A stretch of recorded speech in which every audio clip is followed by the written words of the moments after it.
Customer সবই জানে মেশিনে কী প্রবলেম না প্রবলেম, কিন্তু আগে বলবে না।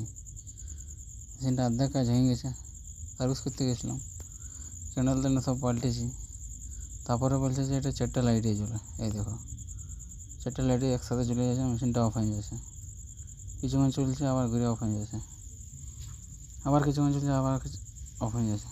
কী প্রবলেম কোনো বোঝাই দেয়। তো যখন পরে জানতে পারলাম যে এটা নতুন থেকে প্রবলেমটা ছিল, আরও 2-3টা মিস্ত্রিকে দেখাচ্ছে কিন্তু ঠিক করতে পারেনি। আমিও বলে এলাম ঠিক আছে দেখা যাবে, কিন্তু প্রবলেমটা তো আর বুঝতে পারছি না, তাই দিলাম ভিডিওটা আপনাদেরকে দেখুন কী প্রবলেম। যদি কেউ জানে থাকেন তো একটু বলবেন কমেন্ট বক্সে, অনেক সাহায্য হবে তাহলে।